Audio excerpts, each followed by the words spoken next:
Hello again, welcome to another video.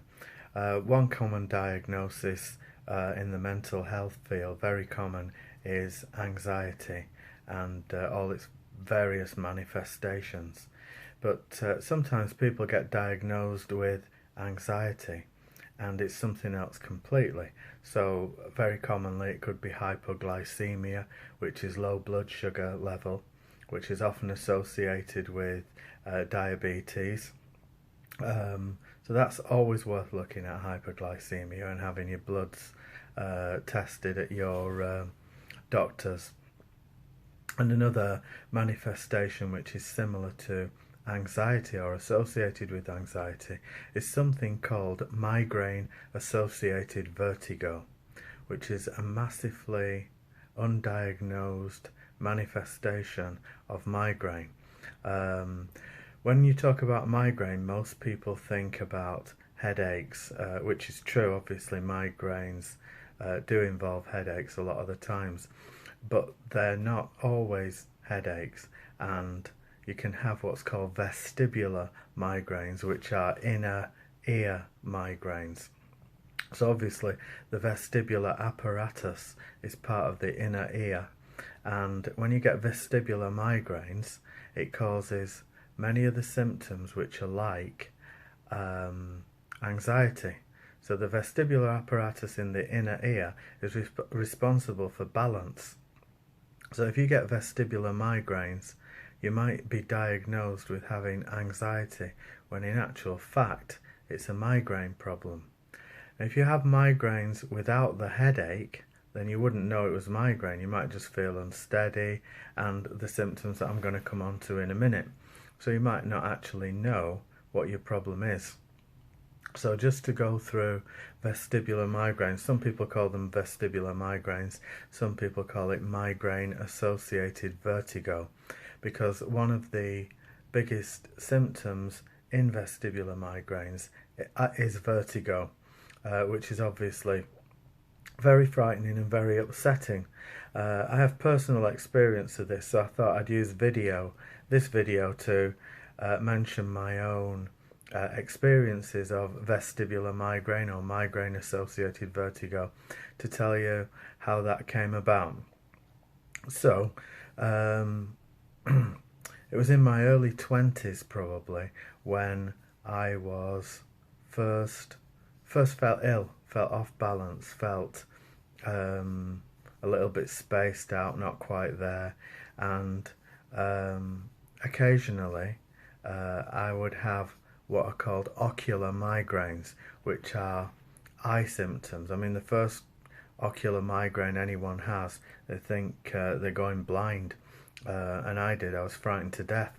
But ocular migraines have what are called visual scotomas, which are zigzag lines and wavy lines like in the side of your vision, and sometimes they come right in front of your vision like that, and you can't see, and whatever you look at, if you're looking at some writing or looking directly in front at you into a camera like that, then you can't see properly, and you think, oh my god, I'm going blind, which causes anxiety. Obviously, if anyone thinks they're going blind, then you're going to be upset.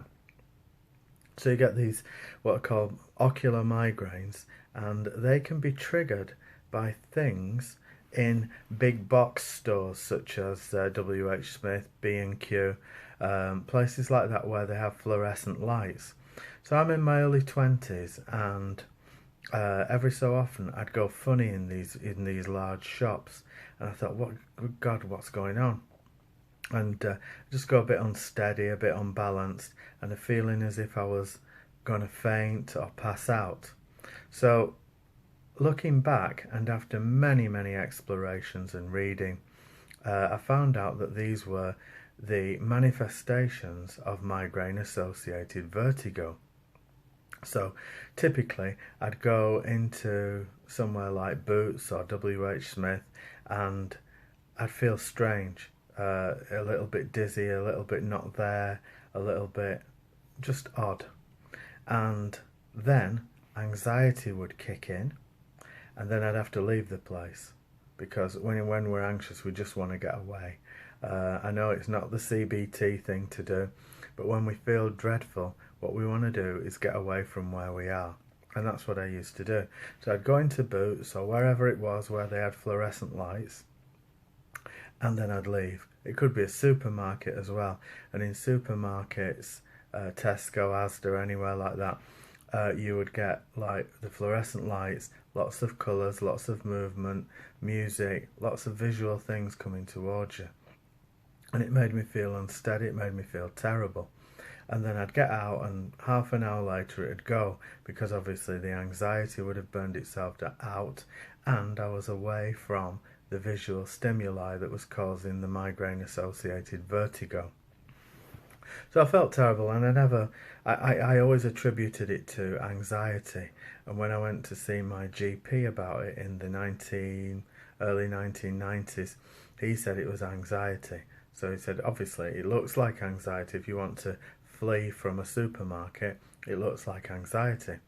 What I've recently found out by researchers such as Hain and Professor Stab is that you can have something called supermarket syndrome, which sounds a bit, hooky, but supermarket syndrome is when you go into these, like I say, these big box stores and you feel terrible. It's because of the fluorescent lighting. So you feel terrible, it triggers the migraine, which could be an ocular migraine with the zigzags, or it could be dizziness and disequilibrium. And then anxiety steps in. If you're an anxious type person like I am, anxiety is always waiting in the wings to come and slap you in the face. So that's what was happening. So my GP was only half right. So it was half anxiety and half migraine associated vertigo. Now, migraine associated vertigo in itself is a state which can be switched on more or less all the time sometimes. So it never seems to go. It seems to be a state that you're in. So it's not like a headache. Some people get what's called a unilateral headache with it, where it's one-sided headache, which is typical of migraine. But some people don't get the headaches at all. They just get vestibular migraines, feels terrible, sometimes with ocular representations as well.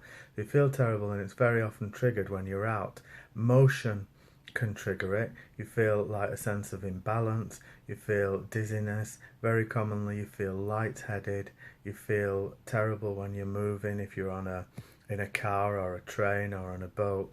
Any sort of movement can set it off. Sometimes if you're having a really bad day, even a movement like that with my hand can set it off. You can sometimes feel like you're walking on marshmallow floor, and lots of things set off. There can be pressure in the ears, very similar to Meniere's disease, but a bit different. And lights can set it off, sound can set it off. Migraine is a very difficult, it's like a slippery pig, very, very difficult to get hold of and tie down. But obviously you can look online at the migraine thing, and if you have it, it's just terrible, because like I say, not only is it sets off all these vestibular and balance problems, but then in walks anxiety. And when anxiety comes in, you've got a double thing, because anxiety symptoms are very similar to migraine associated vertigo. So you might go to the GP and he might say, like he did to me, well, it's all anxiety, everything you're suffering from is anxiety. And so you think, well, what is it in my life? And we can all find something in our lives that we find stressful, that we find terrible at this moment. And we think, oh, well, yeah, it could be that. It could be anxiety. I've just done this, or I've just moved house, I've just been on holiday, or I've just lost my job. We're all suffering from stress that can cause anxiety, but it needn't always be that.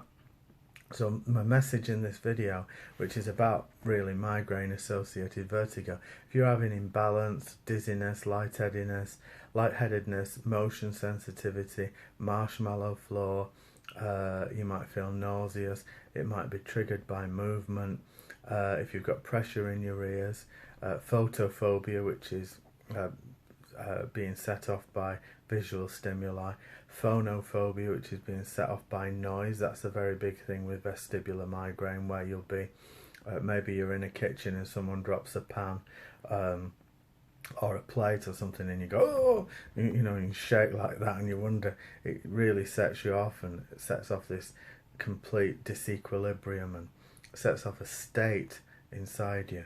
Or you may just get it in places like I've mentioned before, places like DIY stores, or other places like that can set you off. So I think the message, like I say in this video, is to always be aware that anything can trigger vestibular migraines. Now, vestibular migraines are similar in some respects to ocular migraines and normal headache migraines, in that they can be triggered by environmental factors and different foods. So with normal migraines, it's well advised to avoid things like mature cheese, cheddar cheese, Edam, things like that. And it's well advised to avoid red wine or port. Well advised to avoid stress and monosodium glutamate. So Chinese and Indian restaurants, particularly Chinese restaurants, use that in their cooking a lot. I actually went into a Chinese restaurant in Manchester with a friend of mine a couple of months ago, and asked for the Chinese food to be done without MSG, and it tasted really weird. I don't know if you've ever tried that, but without MSG, it just doesn't taste like Chinese food. So that was quite an education. So so there are things to avoid. If you do go down the GP or medical route, then you might be given something like amitriptyline, which is it can be a migraine suppressant, and it also is an antidepressant as well. So it can work on migraine and anxiety, that if you like to go down that route. But it's certainly something to bear in mind, because it can be triggered, and it's so subtle, the effects of migraine associated vertigo. So you might think, well, I don't have that, it's just anxiety, or I do have that and I don't have anxiety. But the two are very much bed partners, so it's very common to have both. And the same with hyperglycemia as well. So if you Google migraine associated vertigo symptoms, you'll get a list. And if you Google hyperglycemia or low blood sugar level, you'll get a list of symptoms. And if you Google anxiety, you'll get a list of symptoms. Even if you Google POTS, POTS, which is postural, it's to do with postural positioning and heartbeats and anxiety. If you Google POTS and heartbeat and palpitation, that also has similar symptoms as well. So all four of those possible diagnoses are available with the same kind of symptoms. And Meniere's disease as well, that's another one. So good luck searching with that. I just mentioned that because you can be searching for a cure for one thing and it be something completely different. You might be like the old Buddhist story, you might be actually shining a light in the wrong place. So good luck with your searches. Let me know. They always say in these videos, don't they, let me know how you go on in the box below, wherever that is. Okay, good luck. See you next time. Bye.